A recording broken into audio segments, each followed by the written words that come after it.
educate yourself as much as possible, figure out your true authentic needs and your true authentic contribution you can make. And in order to fund that, you need to be funding your own needs. From To Be Magnetic, this is the Expanded Podcast with your host, Lacy Phillips.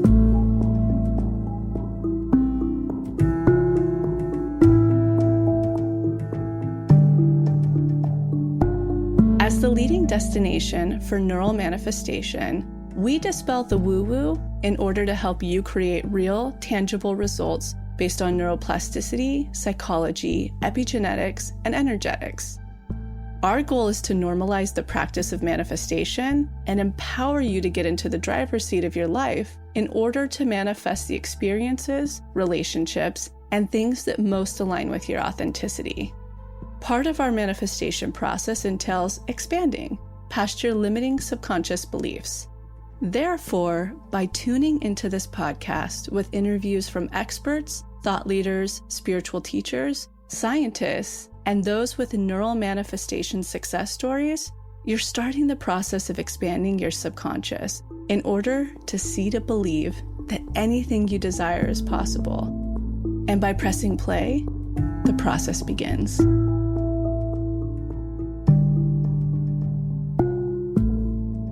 Hello, TBM community. It's Amanda Blair, and I'm here to share a tip for your manifestation practice.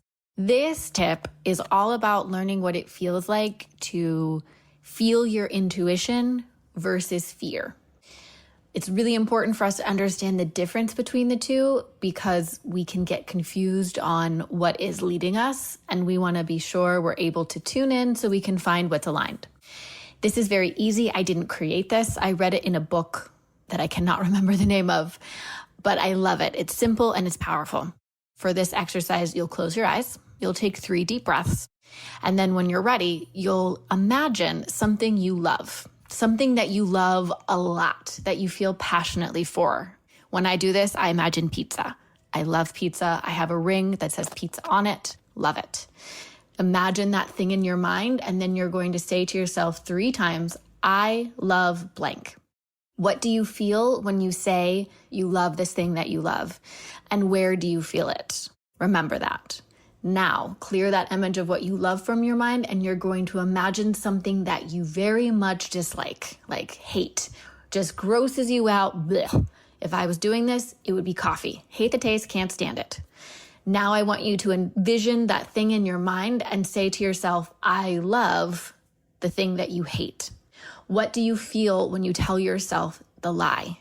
And where do you feel it? Telling yourself the thing you love is going to show you what intuition alignment feels like. The lie is going to show you what fear and lying to yourself feels like. When you get out of that, open your eyes, journal down what you felt and where you felt it, and keep that in your manifestation journal for checking back in when you're facing something that you're unsure of which one is guiding you. Now, if you are wanting more help in figuring out what is aligned for you or moving forward in relationships or work or friends, anything really, I'm your girl. We have a coaching sale going on. $100 off with the code SUMMER100, all caps, code SUMMER100 for $100 off all coaching sessions. You can book as many as you want and out for 3 months. Hope to see you soon and have a great rest of your summer.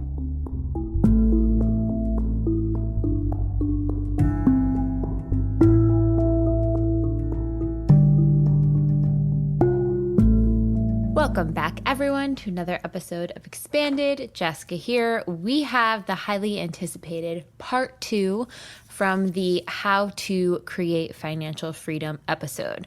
So if you haven't listened to part 1, we really dove into finding your authentic money code, the importance of knowing what lights us up and what we want to be spending our money on. So we have a navigation system of what things are we spending money on out of ego or that aren't aligned, how to take inventory of your spending and see where it might be out of alignment, and then some really practical tips about setting yourself up for financial success.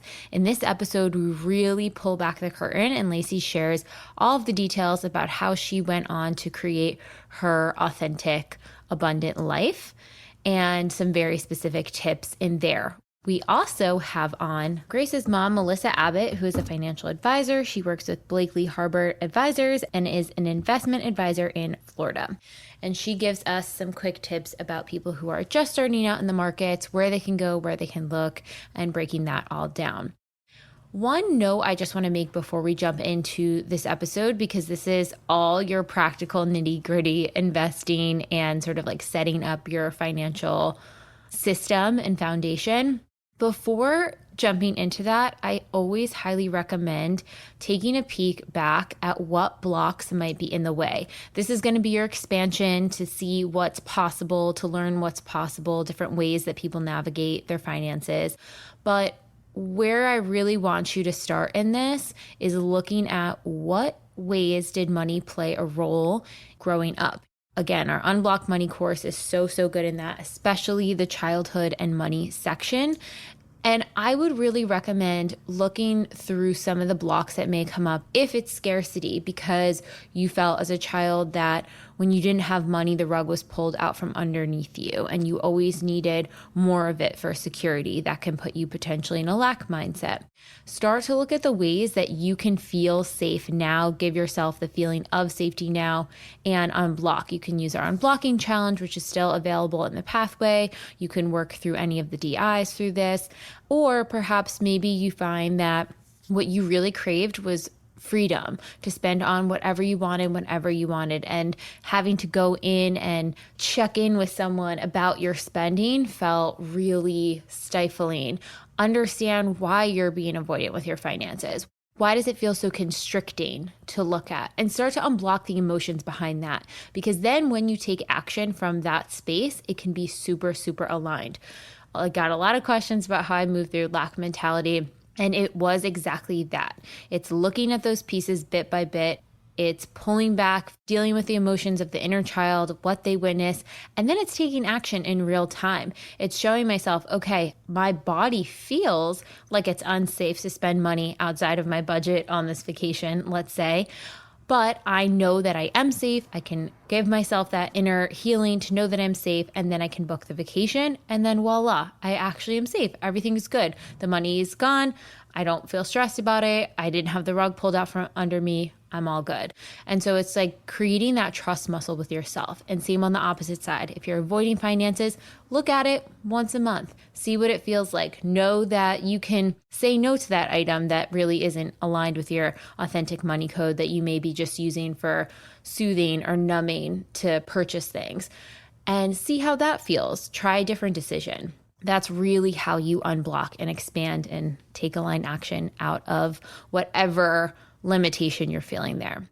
So hopefully that's helpful. And just a reminder again, this episode is for entertainment purposes only. We are not financial advisors. We are not financial experts. We are certainly not your financial experts. And even though we do have one financial expert that is going to be featured on the podcast, she is not your unique financial advisor. And since everyone's situation with money is very different, and we highly recommend you do your own research before making any decisions with your finances.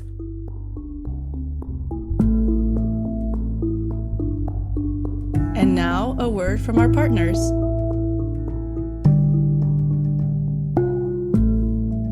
Lacy here, quickly interrupting this episode to chat through Bond Charge, formerly Blue Blocks.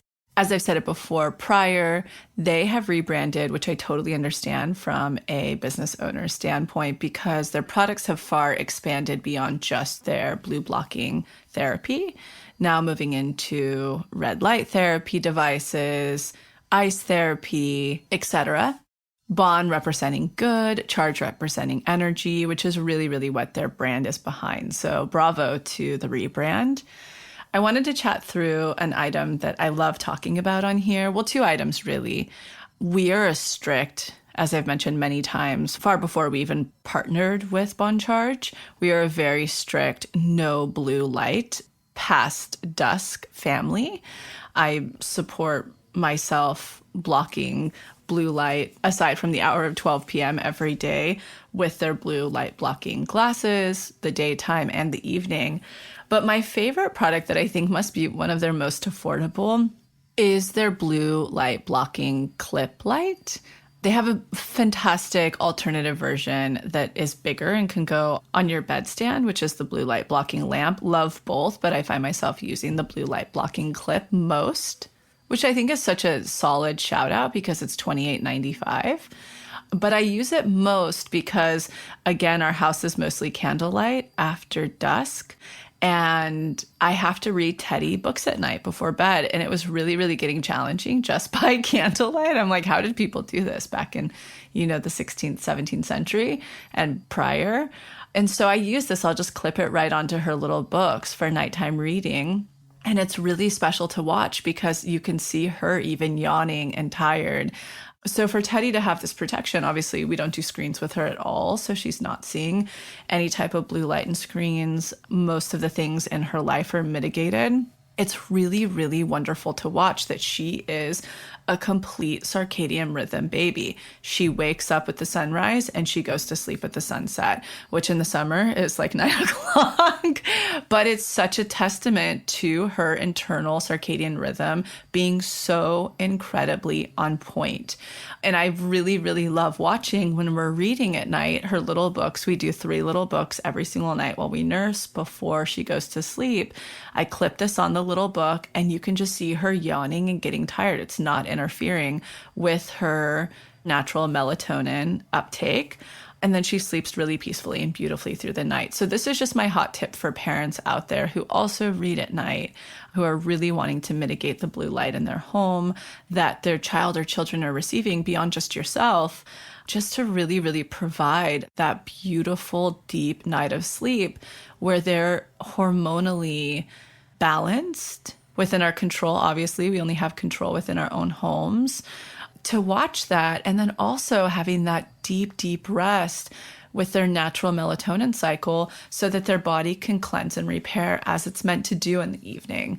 So this is just my really favorite thing I like to share with other parents out there. It's the blue light blocking clip light that you just clip right onto any little books you're reading with them. And of course, if they're needing some sort of a night light or a lamp by their bed, then I'm all about the blue light blocking lamp to be on their bedside, which is a touch-based lamp. So it's really easy. Teddy actually knows how to do it and plays with it. So affordable, as well as the blue light blocking clip lamp. And make sure to use the code, all caps, magnetic, MAGNETIC, for 15% off any purchase. That's all caps, MAGNETIC, with Bon Charge. So this conversation surrounding Beekeepers Natural is a little overdue in the sense, did anybody get hit as hard as our household this last season? I don't know if it's because I have a new baby and it's their new immune system. There would not be a time that one of us in the house would catch a cold and then it would knock everybody else out like dominoes, and all the way down to our co-care person who I think was sick once a month for 5 months straight. And when you have a business and a baby, it means everything just stops. And it was totally insane. And the only things that helped us recover quickly or helped preventative on the 2 times I personally didn't get sick when Teddy or somebody else in the house did was this regime. I'm going to tell it to you. So a tea that we would make every single time in our household is a huge steeping pot decoction of ginger. And once that's made, we would then put it in a jar and we would put a spoonful of the bee-powered superfood honey in it, which again is so powerful because it has the propolis, the royal jelly, and the bee pollen. So it's just literally a medical grade immune supporting super honey is what we'll call it, with antioxidants and so many minerals, along with some lemon. And once things would turn into a cough, if they did, again, if I wasn't sleeping, it would obviously continue.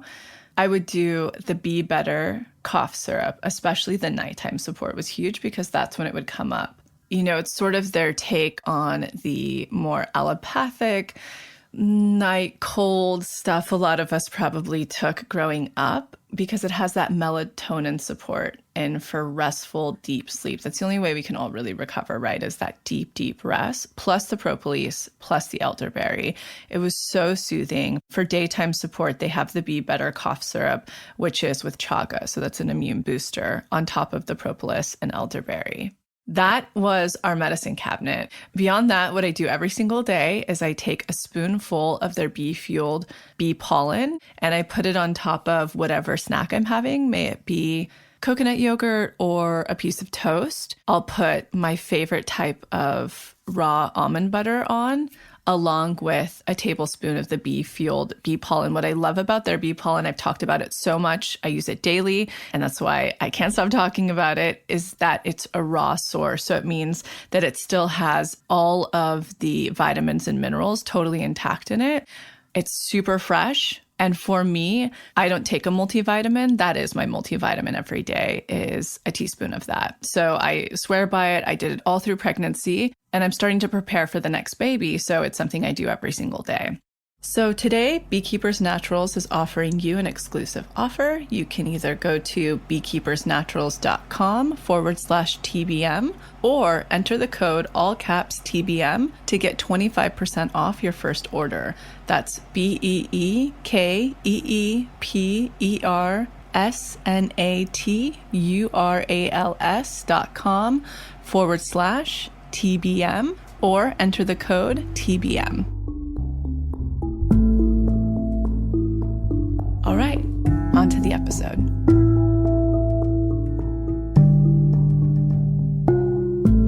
Okay, so we're going to jump in right in here where Lacy is going to break down, once you understand your authentic money code, you've kind of assessed what's coming in each month, what's going out, where you're spending, are there places you can cut back, are there places that you want to spend more in because it lights you up and brings you joy. After assessing all of that, what is the next step you want to do financially? And then we have a quick tip from Melissa Abbott, who works at Blakely Harbor Advisors as an investment advisor in Florida, who will help give us the nitty gritty on what type of accounts and things to look for and set up when you are starting off. Step number 1, pay off debt. The next thing that is really, really, really important is then start maxing out your retirement or however much you can contribute. And a lot of people are like, oh God, boring. I'm not going to see that money for so long. Wait, what? What are you talking about? But there's a really beautiful catch depending on the type of retirement that you open. Again, we cannot rave enough about I Will Teach You to Be Rich, Ramit's book. Go back and listen to his episodes to get familiar with him.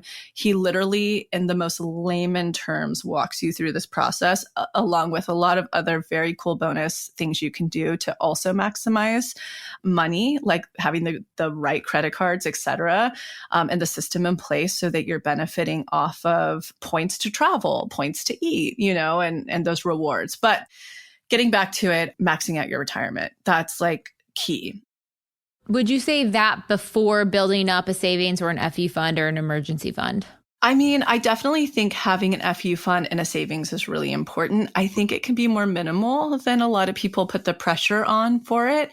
3 months of your regular salary or 2 months, enough to know that if anything in your immediate life became a problem or you had an unexpected vet bill or you wanted to leave your job and you needed a month of coasting or 2 months of coasting, I would make it that.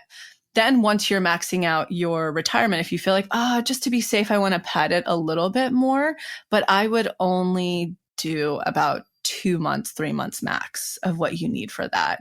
Because most often than not, when you do have some sort of rock bottom, it's not as big as you thought it would be. Tell me if you guys think that's true financially. I mean, on the retirement front, even in the situation I was in, I always had an automatic payment to go to my retirement account for like $250 a month. So I just got used to seeing that money leave.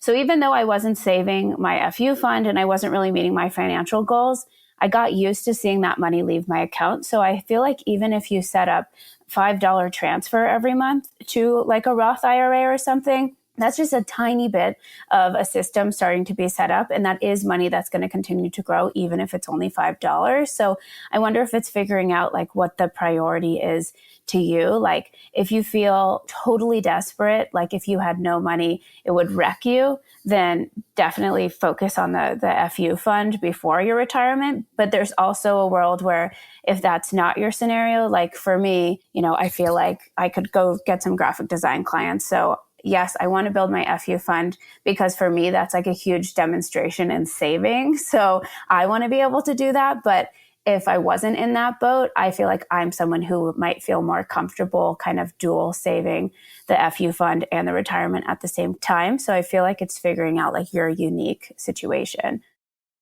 Getting back to the retirement fund, and most importantly, I advise, Ramit advises, most people in finance advise that you do it's the most simple thing possible, that you invest your retirement in a target date index fund, which is very simple. It's based on, Vanguard has one, there's American Fund, et cetera. Whoever you have your retirement fund set up through, it's very simple to choose. And then you do nothing. So every time you feed it money monthly, it's automatically being invested, in this very, very diverse portfolio that you don't have to manage or do a thing to. So in fact, rather than, let's say, the savings, which we can talk a little bit more about in a minute, which should be in a high yield savings, which, now that inflation and the interest rates are driving up, you will actually start to see a little bit of a return on that. Nothing will be as great of a return as what your retirement will be, in the sense that depending on how this year goes, but we can talk about why not to freak out about that. Last couple of years have been really, really powerful in the market, but even through the volatility of the market, most often than not, you usually see around an 8% return on your, let's say the target date index fund. So why the retirement is more powerful than having like a massive savings account is because it's going to make a lot more money throughout the year. It's basically like a really safe savings you can't touch. So it actually ends up being this savings vehicle that makes more money. Yeah, I think that's really interesting too, because I think how I've set up my savings versus, retirement, I've maxed out, but then going into investment pieces, my FU fund and my emergency fund is so big that I'm like, I should just keep going and going. Like, do I need a year, 2 years, 3 years? Like, how much should I have? But I think that's all rooting back to that lack mentality of like, how do I make myself feel safer and more secure? And when you start to reframe it and say, okay, the money just sitting in it's a high yield savings account, but it's not the same return you would get as an investment. So I'm actually not making any money. But if I can release the sort of regulation around it and put that in an investment, it can actually make more money and make me more secure. However, it would astonish you, very successful, wealthy people, how many I know that have such tremendous lack mentality and fear. I mean, we're talking millions of dollars, have never invested, that it's just sitting in a regular savings account. I don't think there is a more problematic thing somebody could do when all of that could be making so much money. May it be in real estate, may it be in ventures, may it be in the market. It should never be sitting. You should have just a couple of months or whatever your goal or intention is within your savings, and everything else should be making money. So we can start to talk about that. Yes. Okay. Step 3, making more money. Making more money. So I think here's the thing, like Ramit totally feels this way.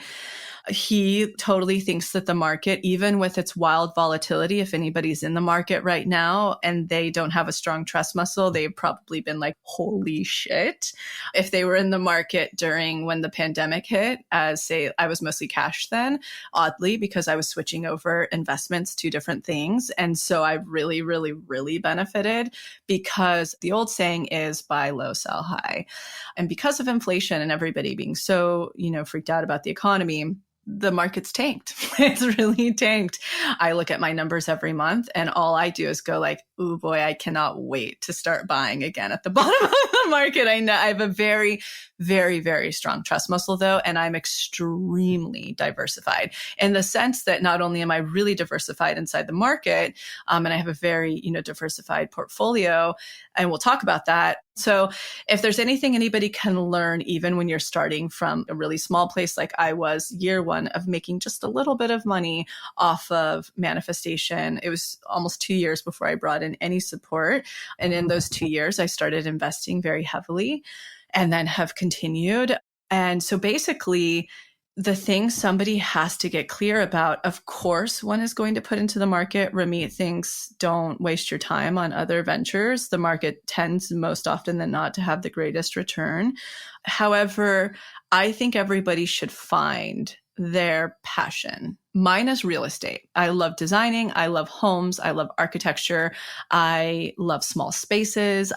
For me, I can look at real estate and see how I can make money off of it. It's a vehicle side by side with other investments. I have the most money in the market. So find what your thing is and focus on it. So what I mean by that is there's a tremendous amount of opportunity if you are somebody, for instance, who loves real estate. My very first place I bought, again, I've said it on this podcast very transparently, was $290,000. And it was the Forest House.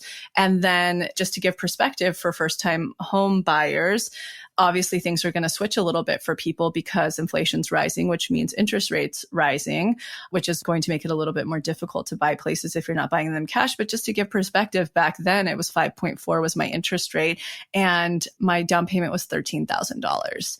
Then I leveraged it and turned it into an Airbnb. And so within the Airbnb, like just to give perspective, the very first year it grossed $80,000. If we weren't buying all of the parachute sheets and the this and the that, it would have netted a lot more. But for me, I was always looking at it as something I could leverage for profit. And I did. So I think when you're looking at anything in your life you're going to buy or you're going to invest in, have it be a passion, but always look at it first. How can I make money off of this? And then take the profit to buy my home. So that's that piece. The second piece is when it comes to the market, it's actually, I think it's either in the last chapter or it's in the second to last chapter of Ramit's book, where he literally gives you the perfect asset allocation. His suggestion, which I actually follow and have a wonderful person I work with, he even goes on to within this asset allocation, he gives the very specific funds that he personally invests in. It's so approachable. It's so doable. That's why I would say listen to his book. I think it's chapter, I don't even know, 11 maybe, but it's second to last or last chapter. It's exactly what you would listen to, Jessica. You would go, got it, going to call Vanguard today. I'm going to give them this exact asset allocation. I would advise to do it even closer to the bottom of the market. So you really buy cheap. But actually, in fact, you can start now and just do little by little by little rather than putting like big chunks in at once. Dollar cost averaging, right? Where you put in the same amount, so that way if the market dips or it's super high, if you're putting a stable amount, even if it's $100 every single month towards whatever your investments are, over time, it'll wind up being the same as if you tried to chase a low market. Exactly. Welcome, Mel. Just explain a little bit about your background in finance and in that world. Okay, great.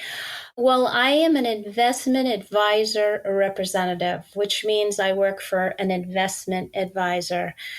So the ideas that I would want to share with you, Jessica, aren't about a specific stock or name, but just the concept of what it means to invest and what it means to do that on a regular basis over time. Yeah, I think when people first think about investing, it's such a broad spectrum. They're like, does that mean my retirement fund? What is a retirement fund? Does that mean personal investments? Am I just buying Google stock? Am I buying cryptocurrency? Am I buying a house? Am I investing in a company? For someone who's like, okay, I've saved up a bit of money. I know I want to put money towards, even just say your retirement fund to start for a lot of people. But then let's say they have that going. Where would you first direct people, and how would you say that they should make investing sort of a regular practice for stabilizing their finances? Well, just to rewind a teeny bit here, I mean, I absolutely think that planning for retirement is a must for everyone. I think people think when they're in their 20s or 30s, it's so far away. So for starters, if you're working for a company that has a company-sponsored 401k plan, you really want to make sure and sign up for that. Usually that's a payroll deducted contribution that goes into a retirement account for you. And usually you have your choice of a traditional IRA or a Roth. The traditional goes in pre-tax and the Roth after tax. And this is just an easy way to get started and familiar.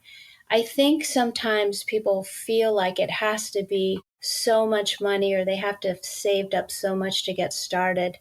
And really, a small contribution, as little as like $25 a paycheck or whatever, if done consistently over time, will compound and grow. Let's say that you're an independent contractor or you're working for a company that doesn't have a plan. Then you can invest in your own IRA, and you can do this through so many resources, brokerage houses or whatever. I mean, that's something that you can explore more deeply, but it's an easy thing to do to set up an IRA.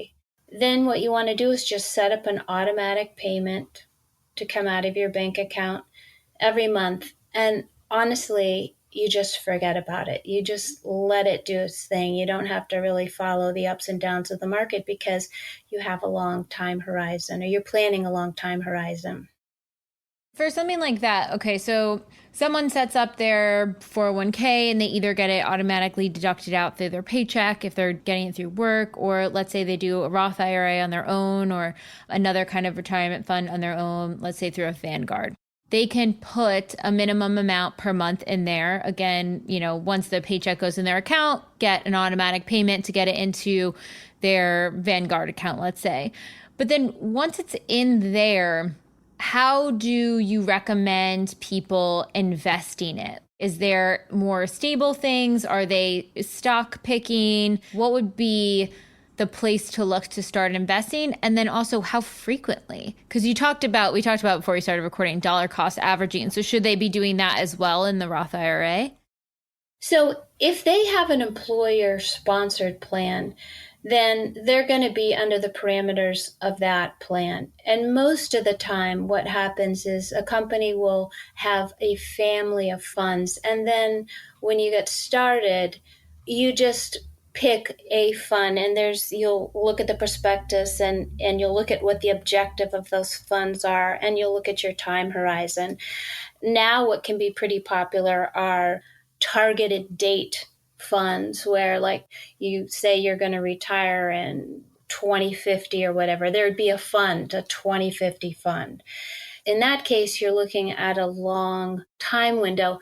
And within a retirement account, you're not going to be picking stocks per se. You're just going to be probably in mutual funds. That's one layer of investing. So now let's say that, okay, you have that, you're all set. You're maxing it out, you're getting a company match, you feel pretty good. You've got money going towards your retirement, and that's going in. Now let's say you feel like, okay, well, I have some more funds that I could do something with. So let's just say, you know what, I want to sleep at night, I want to invest my money, but I don't want to be constantly going to my computer and checking every day on specific equity names. In a case like that, you're just going to look again. You can look at mutual funds. If you start out small and you're investing a small amount on a regular basis every month, over time, it evens out. And the stock market, investing in equities, traditionally, it's the best way to beat inflation, and it's a very good opportunity for growth.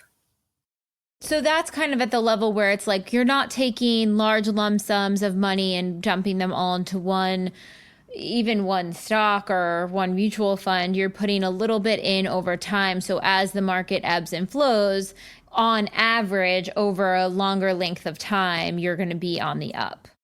That's right. And as you get more experience, it's not like you don't graduate to the point of you might be working with an investment advisor or a broker or whatever, and they have a recommendation, or let's say you have a really good feeling about a company or an industry or whatever.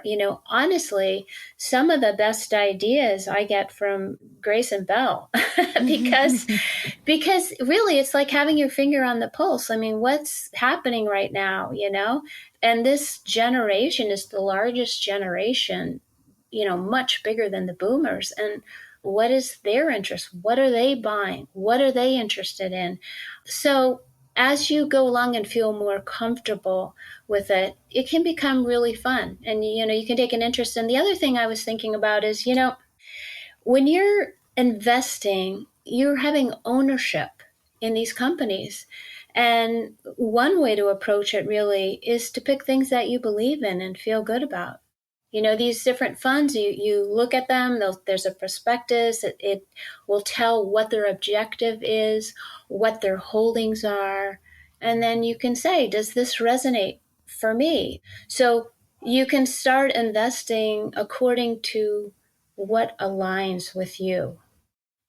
I love that because that actually makes it feel even better going in to invest, because you're thinking about, I'm putting money towards companies that I want to see a future in, longevity in, I want to be around, I want them to continue to grow and prosper. And then you're almost like voting with your dollar, so to speak. Yeah, exactly. And there's more and more of that. I would say that's definitely trending. And the only way we really do have a voice is it's just kind of like with your dollar. Like, what are you buying with your dollar? What products, what food line, what clothing, whatever. All of these companies, they have a footprint. People get really engaged in it, as you can imagine. Absolutely. Yeah. So, okay, that was going to be my other question is, where do you recommend people start looking to investigate some of that stuff? So there's Yahoo Finance. Obviously, you can like Google out to these companies or search in a web search engine. What about like Robinhood? I know their app you can search. Everybody has a trusted network. And it might be that you start with finding a firm that you feel comfortable with. And it depends on whether you're going to be completely autonomous in making your own decision or whether you're going to have an advisor helping you. But I would definitely say that the more you can kind of self-educate, the more you can determine a few things about your own objectives. And I had mentioned earlier about your risk tolerance. That's a big one, because there can be a lot of fluctuation. And can they stay the course, or is this going to be completely upsetting or whatever? Another thing that, one really needs to consider before they invest outside is, what do you have for backup? You want to have some savings. You want to have savings set aside. Your car breaks down, or the refrigerator goes, or whatever, or something happens with your job. You want to have a cushion before you get going. In saying all these things, I know it can sound really ominous, but it doesn't have to be an all or nothing thing. It can just be a way to start taking some of your dollars and not thinking just of possessions or travel or consumption, and saying, okay, I'm earmarking whatever it is, $100 a month. And once you start doing that, particularly if you work for a company that has a plan, you just adjust. That money's not in your paycheck, it's going in there, you just adjust. And then I guess, is there any other tips for even maybe finding that financial advisor? It can feel like there's like a million different avenues and routes to go in that regard. When someone starts that investing process, where would you have them look? What are some things to look for to know if they're in good alignment? Those sorts of things. I would first start with your own trusted network. Reach out to people that parents, relatives, and, does anybody have a good recommendation? But basically, you just want to do your homework a little bit. What kind of fees does someone charge? I mean, that's really the big one. You also have to find someone who's friendly to a smaller account. And then look at their ideas, and these relationships can easily be moved. It's like if you sign up with one place and you don't like them, you can move at will. That's really important too, because you don't want to be stuck in a contract with someone if you don't like how they're managing your money. Right. And I mean, I think also, you have to trust your gut and how you feel, and you want to ask them for their track record and how are their accounts doing and what is their philosophy, learn a little bit. A lot of times you want to find someone that you match. It's another situation where you want to find a good match, good synergy. You like what they're doing and you feel comfortable with them. Okay, so here are my biggest takeaways from our chat then. So I'm hearing definitely if you do not have a retirement fund, you want to look into getting that set up ASAP. The longer you have it, the more compound interest and money you can earn over time. So start with that. 2, make sure you are creating that sort of emergency fund, the FU fund, the cushion fund, putting money into that. And then if you have leftover money, it's like, okay, how can I even put $25 into the market every single month from my paycheck? You don't have to put a lump sum in at once. You can put a little bit in at a time and start playing around with the ways in which you can do that. Is it a less risky type of investment like a mutual fund, or are you going all in on one company? What does that look like? And just dip your toe in bit by bit, but make sure you're spending time to research and investigate and start the process, because the sooner you start, the more money you can earn over time. Absolutely. I think you've got it. And, one other thing I wanted to mention is for anyone that has kids that are now starting to earn money, as soon as you have a child that's earning money, and you can double check on the age requirements, but the sooner somebody starts, the better.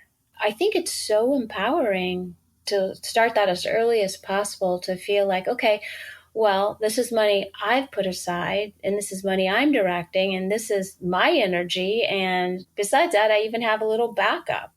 Yes. I think that's a whole nother episode we can dive into, Yeah. but like helping educate your kids on financing and the power of money, and knowing that for so long, I think a lot of kids aren't self-reliable on themselves for money until much older, but even knowing in little ways that they can depend on themselves to create money, to open portals, to use it for energy. That's so, so powerful. Right. Absolutely. Oh, well, thank you, Mel. This has been so insightful. So many great tips, and I really, really appreciate it. Okay. Thanks, Jessica. Appreciate it too.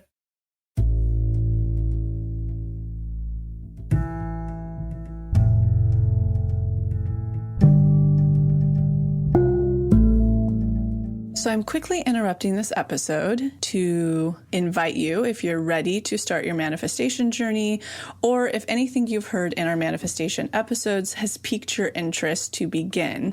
We have a la carte workshops in everything from the basics bundle, which is what we recommend to everyone who starts. It's the formula that actually teaches you how to manifest, unblocked inner child, and unblocked shadow. We also have a la carte workshops on love and money. But the real gem is the Pathway membership, because it encompasses every single workshop we have. It's a year-long membership with full access to the few a la carte offerings we have, and exclusive workshops not available anywhere else, such as the daily practice, which is what everybody in the Pathway uses, hopefully at least 3 times a week to daily, in order to truly create the new neural pathways that one needs in order to manifest, and houses the library of our deep imaginings, which is our unique hypnosis process that allows you to get into your subconscious and overwrite those old neural pathways, creating the new ones. You can use our special code EXPANDED, all caps, EXPANDED, to receive $20 off your first a la carte workshop purchase, or $20 off your first month of the Pathway. Again, that's all caps, EXPANDED, EXPANDED. Okay, now back to the episode.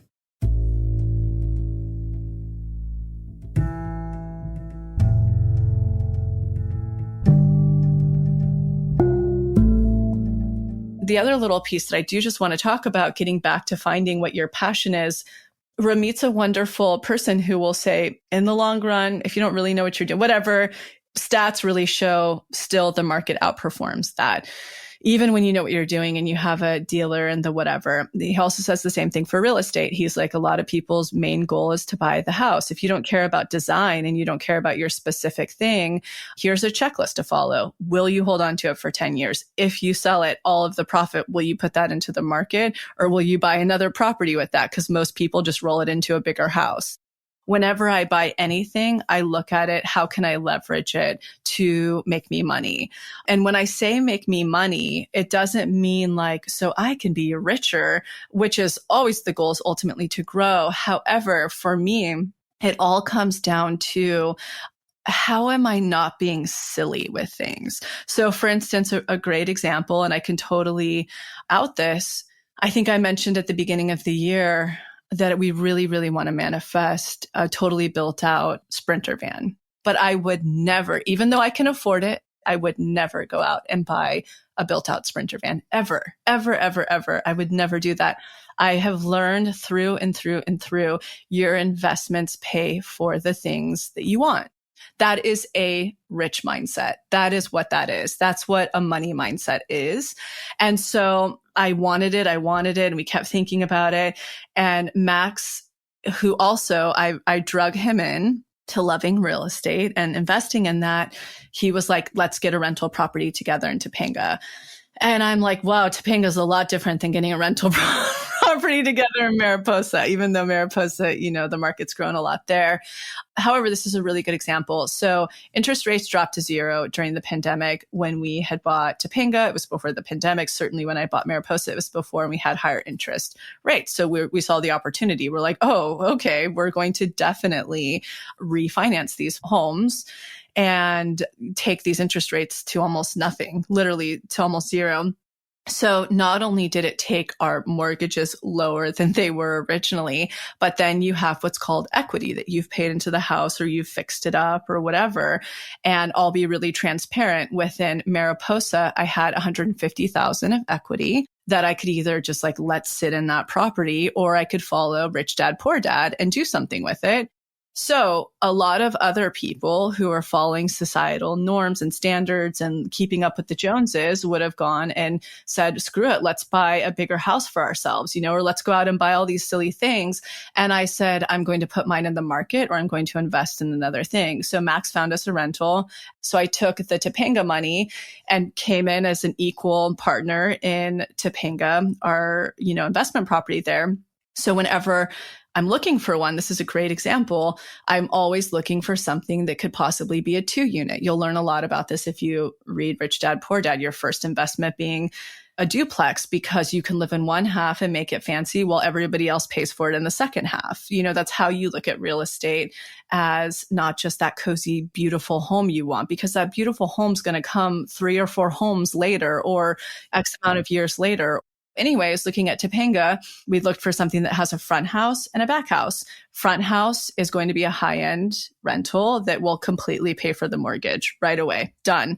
So anything we do with the back house now is just purely profit. So an Airbnb on average, an Airbnb in Topanga averages about $10,000 to $15,000 a month. Bam, that's how I get to buy our Sprinter now. That's how I operate. Everything has to be paying for something in our life. Okay, so when you're saying passive income, it sounds like in investments, there are money that's sitting in the market and just creating high yield over time. Think your retirement funds, mostly just your retirement funds, or maybe bonds you have to keep in there for a certain amount of time. But then when you're saying let your investments pay for your fancy car, if that's part of your sort of authentic money code is to have like a luxury car, or let's say it's the dream home, have your investments pay for it. So it's like investing in real estate or other companies where maybe you'll see a return on, or maybe it is within certain stocks that are more short-term stocks. Allow that money to come back to you and then use that money then to purchase those other outside things, not taking it from your salary, let's say. Great way to surmise it. And for the person who is mostly putting their money in the market, usually you're wanting to leave it in for a while. Like that's the goal. not retirement while, but when you're talking to your financial advisor, you're going to talk about your goals. So maybe it's to buy the first property and you're going to leverage what you've saved in your retirement account to do that. Or maybe partial will have to come out of your stocks, your asset allocation. The really important thing that one starts to become savvy with. So I can see every month I have my bookkeeper. She also does everything for me personally. This is something that Remy suggests, that you have eyes at all times on what you're making, what you're spending. So I'm looking every month at like, oh, cut the fat here. This doesn't make sense, etc. But the real thing is when you have things like an Airbnb, which I think is like the greatest thing ever given to mankind. It's just such an easy business that you can see profit off of every single month. And then there you go. Bam. That's like direct, straight up cash flow that you can pay for your car payment, your whatever things in your life. So this is a really good example of like this Airbnb, or when the Forest House was still an Airbnb, that profit was direct cash flow. So like after the net, that's like directly right then and there. I can either use just a small portion, which is exactly how I live my life. I use a very small portion and still live beneath my means to then invest everything over back in. I think what's made me discouraged about all of this, and not now that I've really decided to clear the deck and commit to like living more frugally for a couple of years to get this set up.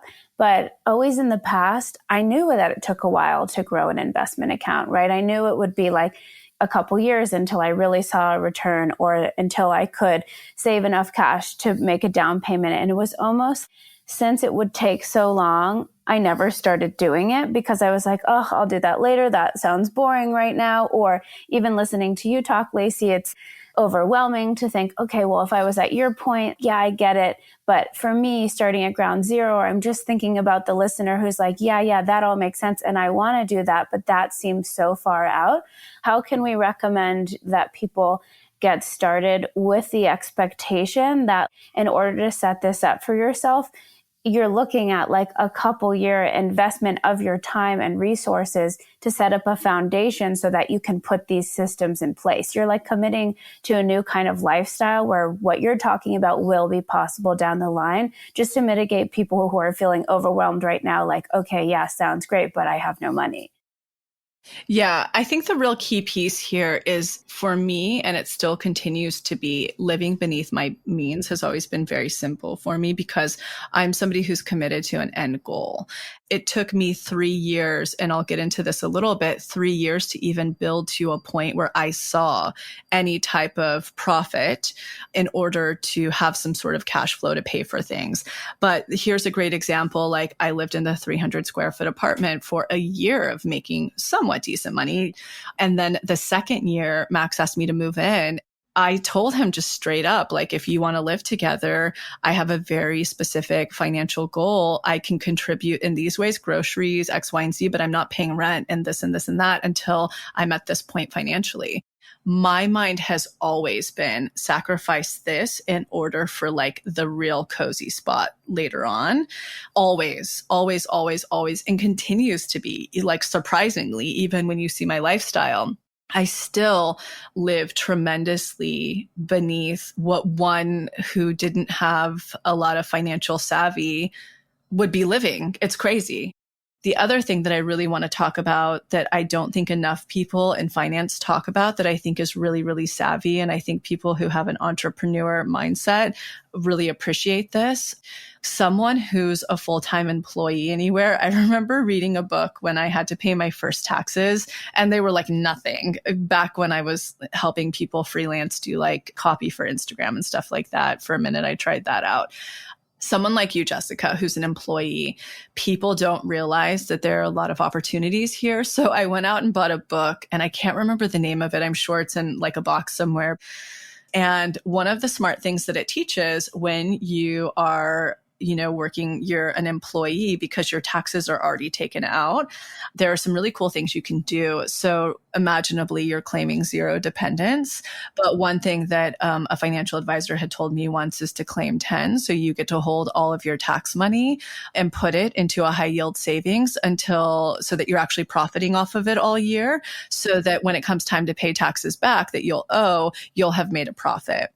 That's something that I think is a really big piece if you're responsible enough. Oh yeah, I know how to save, so I'm good there. Yeah, exactly. Only you know if you are.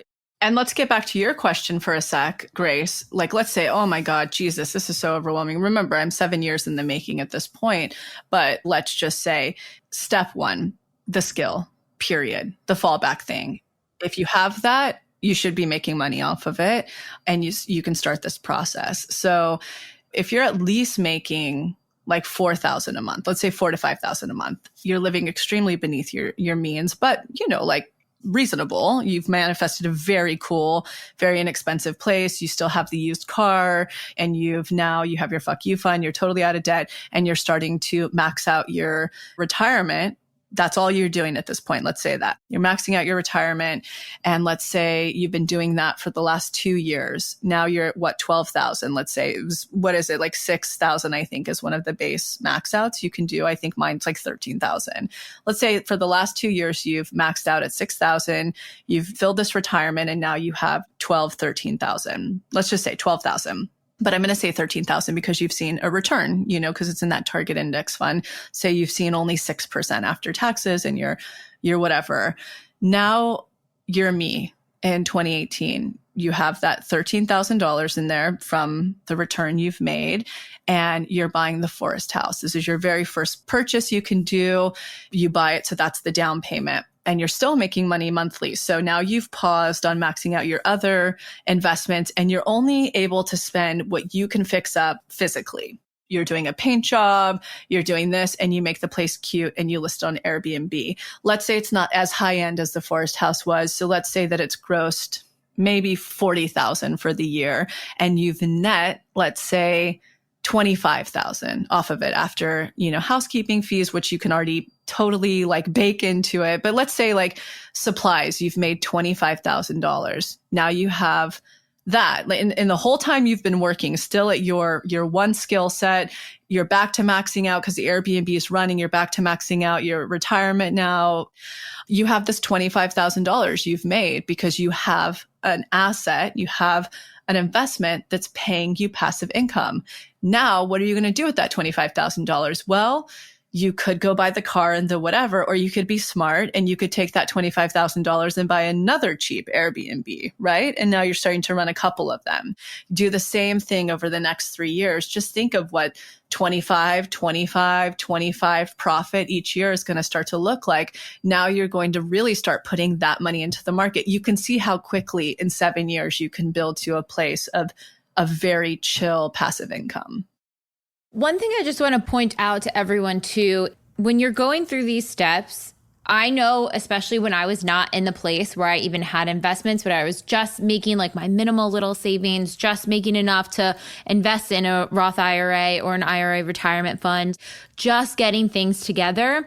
Everything in finance and even just setting up a Roth IRA investment fund may feel overwhelming.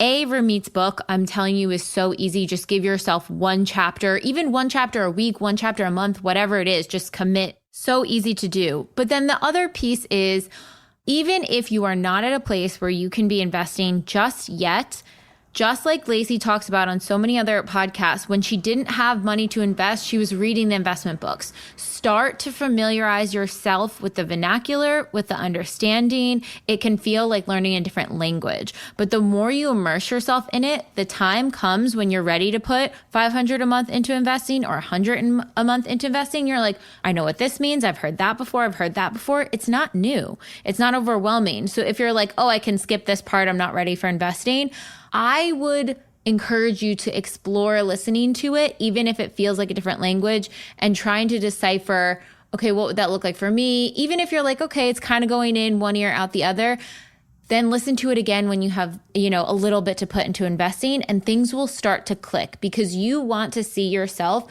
as someone who has the autonomy and freedom to invest in your finances, to invest in your money, to make your own money, to grow your own money. This isn't for like some elite person. Anyone can do this. And that is the key here. 100%. That's why it's like so important to know that both Grace and Jessica are far ahead of where I was at 30 when I started this process. I know. We should have a finance club and like share one resource per month, if it's like a podcast or a book or a tip or something. Yeah. And even more than that, we should just follow like the steps. Here's the one person that expanded me. Like you have like a setup where it was like, this is the thing I unblocked. Whoa, I just realized that was my block. Here was my expander. Most importantly, this was the aligned action I took. Here's the one thing I learned. Start that in the community group right away, like one thread that we just keep sharing on. Totally. Yeah. And I think what I learned most from my experience is like when you're hitting a wall, look for an alternative route. My default would just be like, take on a new freelance project, make more money. But that would have taken me a lot more time when I could get to the solution by selling my car. And I know that not a lot of people have a car sitting around that they can sell, but what's your version of really getting creative so you can get yourself into a financially sound situation more quickly without just feeling like, oh, I need to get another job or whatever it is. Maybe there's little scrappy things around your life that you can sell or look at in a different way or something like that. And when you start to do those little things, it will create magnetism. Maybe that magnetism comes in the form of having pings for the next way that you can open an income portal. Maybe it comes in the way of like a gift from a friend to get groceries, like Grace said. These little things will open up to show you that you're in the way of creating that financial freedom for yourself or creating that self-empowerment with your finances. You don't need someone to do this for you. This is so accessible for you no matter what state you're in.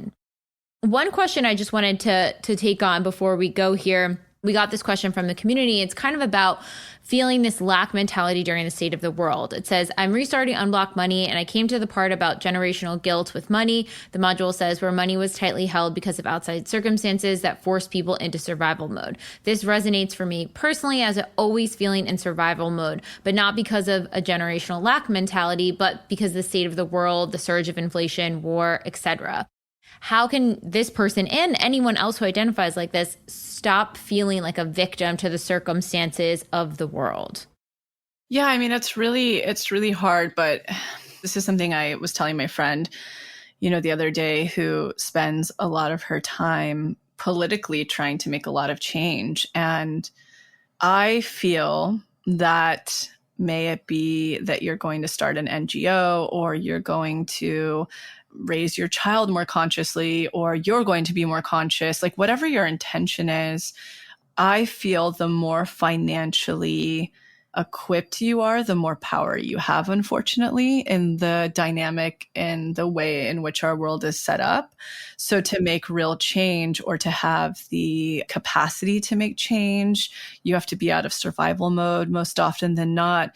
That in my particular experiencing watching people who are making the biggest shifts in the world, they tend to have a lot of financial freedom that they can give back and contribute and make actual infrastructural changes.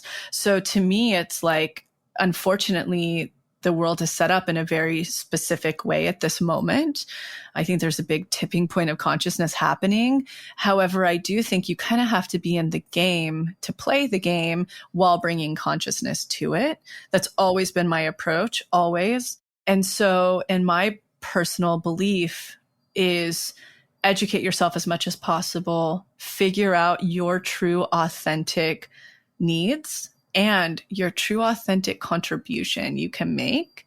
And in order to fund that, you need to be funding your own needs. So to me, it's like you can't go wrong figuring out your true goals from your authentic code and starting to put one foot in front of the other to empower yourself. to really, really, really be able to do things. So if you're falling to guilt over the world, it's the same thing as like, how are you going to help anyone if you don't put your oxygen mask on first? You can sit there and freak out in the plane and help everybody else and everything. But what if you actually have the tools to remain calm, put your oxygen mask on so that you're empowered? So now you can actually save and help people in the plane. And then that's one piece. The second piece that I want to say, just on an energetic front, I talked about this a lot during the pandemic. You can always manifest during any rock bottom, any financial, economical wave that's happening outside. You're always able to manifest. You are always co-creating with the universe. And in fact, it's during the places where you're being pushed to your greatest edge that you're actually just about to manifest so much. The universe is literally like, can you hang? Everything you've been calling in, are you going to crumble right here? Or can you hang with what I'm going to send you because you've built up your worth and you've expanded enough to receive it? Can you? That's the magic dark. So usually when these huge economic things are happening, the energetic of them, oddly enough, just as confusing as a magic dark is what's actually happening, a magic dark on a collective level, oddly enough. So when I look at my investments and with how much I've quote unquote lost, there's nothing in me that's afraid at all. I look at that and I go, buy low, sell high. I can't wait to start buying a lot more at the lowest of the market. So it's like really seeing the opportunity in the magic dark and using the trust muscle. Okay, so I wanted to give a sort of like a summary of some of these tips and insights. And again, this is all for entertainment purposes. We're not your financial advisor. So take these tips as just as a way of expanding, like, wow, this is what one person is doing with their money, and this is what one person suggests to do. Go out and spend your time researching. And also know, if you do your authentic money code and freedom is on it, or autonomy is on it, or anything where you feel financially unburdened, to build that successful, free life, it's going to take a bit of time. And it's okay to just go step by step through this process. Even showing up and doing step one is going to set you up in such a great pattern for the future. So step one, or piece one, is really think about what skill set that you have that you can start to feel really confident about. That in those moments when you're switching careers, or maybe your finances aren't in a good place and you want to open a portal, what is that one skill set? And maybe you want to spend time bolstering your ability in that skill set that you can get paid to work on in any way, shape, or form. I mean, when I was fresh out of college, that skill set was bartending. I knew no matter what, I could go in and bartend at any place. So think about what your skill set is. 2, start to reframe this idea that your salary at any job is going to be the thing that gives you financial freedom. Know that eventually, in order to have that freedom, it's going to need to come from outside investments and outside places. So start thinking of your salary as a great baseline that's going to feed into other income portals in the future if you're not already there yet. Then the number one thing is to start paying off your debt. Figure out a payment plan, whether it's a little bit a month or whatever, specifically thinking about any high interest debt or credit card debt, where student debt is going to take a little bit longer. So start creating a plan now to figure out how to manage the debt. 2, you're going to simultaneously build up an FU fund, a savings fund. There's great steps in Ramit's book of how to open those accounts. It sounds difficult, but I'm telling you guys, it is so simple. And then set up your retirement fund, a Roth IRA, an IRA, and start figuring out the ability to put in money in there each month. Both of those steps may take you a little bit of time, but even just opening the account. I mean, I did this step by step, very broke it down, where I opened a Vanguard account, didn't put any money in, just let it sit just because I needed to do a step. Then the next month I put money in, still didn't invest it, just let it sit there. Then the third month I was like, okay, I think I have enough knowledge of where I want to invest it. Then I invested it. It doesn't have to be this big sweeping thing. You could truncate it step by step by step. Then once you have those things up and running and doing their thing, you have a good FU fund, you have your debt paid off, you have money going into your Roth IRA, then you can start looking into investing. And if you go back and read through the last few chapters of Ramit's book, you listen to other investment podcasts, you listen to the really debriefed breakdown of what Lacy gave of how she handles her investments and different opportunities for investing, start to expand yourself. What does investing look like? What does it feel like? Get your toes wet. You don't have to jump off the deep end to any of these things. Money, a lot of time goes hand in hand with security, and it's understandable that people aren't willing to just throw their money at any random thing. So this is a process. It's going to take time, but we really just want to empower you to start on the process, to know that you are worth it, to be putting effort into your finances so you can do whatever you want with them and feel confident with them.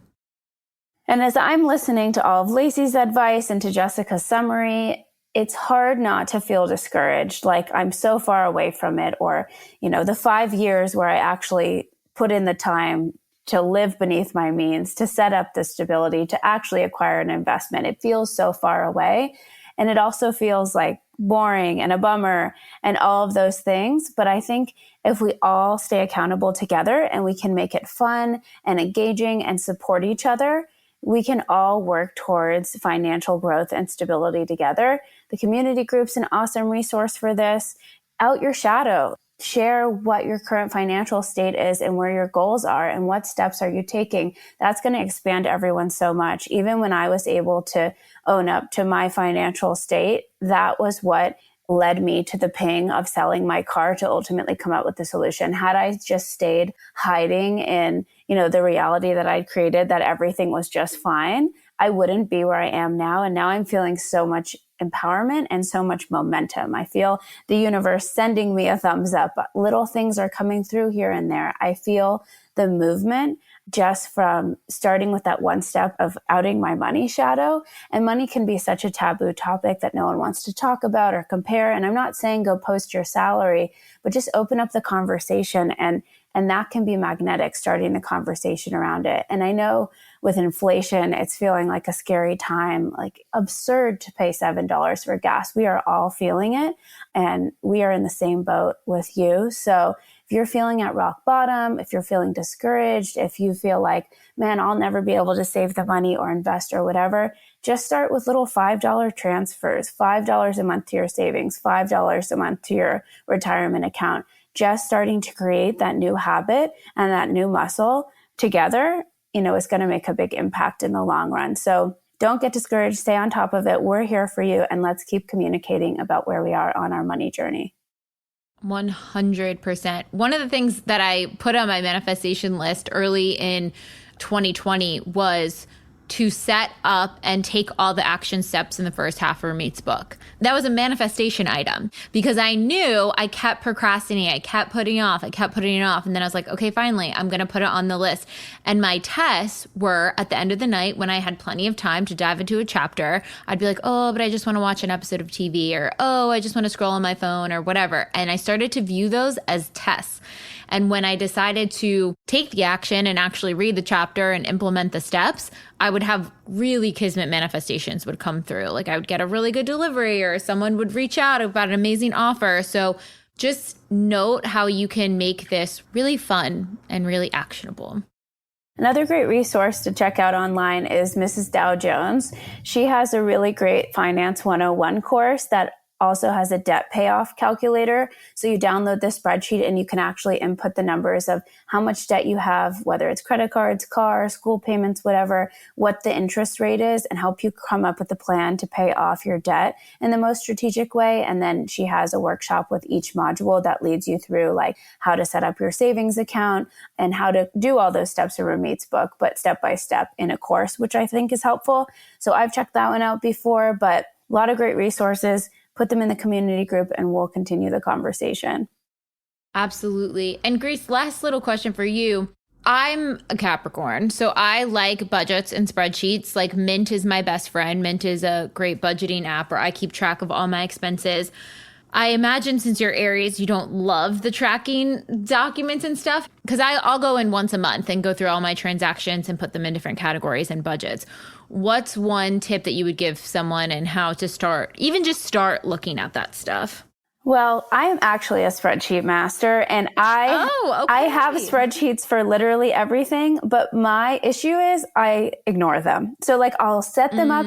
Let's say once every other month, I like hit a wall and I'm like, gosh, I need to figure out where everything is and what I owe and how to make a plan. I do that almost every other month, and then I just neglect it. And then I come back into the same cycle. Mrs. Dow Jones actually has this tip of giving yourself a money date once a week, like put 20 minutes on the calendar every Sunday and go check in with that spreadsheet. Go look at your credit card statements, see what was I charged for in error? What did I spend the most on this week? Why are my bills so high or low? Or is there any extra money that I can save? So for me, I like to create the system and look at it actually. And I've had spreadsheets for years. It's just that then I become avoidant because I know I'm not doing a good job. I'll just go crazy and spend $1,000 on a new hobby or go on an expensive trip or spend way too much money on groceries. Like for me, it's more that I don't want to stick to the budget. So I ignore it, even though I know what it is. So my tip for myself and for everyone else is like just checking in on a more consistent basis if you know that you're not going to be able to stick to the budget as like a self-control issue. Because for me, it can't just be a once a month check-in. It has to be a once a week, almost every other day kind of thing to keep myself engaged in it. And I'm sure, after I maintain that for a while, it will become a habit. Now I'm almost starting to re-see the value in money. Like I'll go to the store and be like, oh, you know what? I don't really want to spend $25 on that. Whereas before I would just blindly swipe my credit card. So I think sometimes it's like reorienting around the value of money. And also realizing that that's connected to how you value your own worth, your own energy output. Like how much do you think your time and energy is worth? How much do you think your knowledge and your skill set is worth? And are you willing to just throw it away at something overpriced at the grocery store because you're not thinking? So that's kind of how I'm starting to view all of that. Great tip. And honestly, one thing that could help too, there's so many apps for your phone nowadays. If you're someone who has a hard time just going on the computer, setting down, whatever, get a budget app on your phone or a Mint app or something like that and do it as a little activity, like switch from Instagram over to the Mint app, check your transactions once a week or once a month or whatever feels attainable to you, and see it as like a little exercise, a little game, and just continue to put that into your habits. Amazing. I'm excited. Yay! We will have to check in a couple months to see what progress we have all made and where we're at, but sending you all so much love. I know money is such a heavy, tricky, scary topic, but I promise it's not as scary, and just start taking even a little bit of action today. You'll be so magnetic on the other side.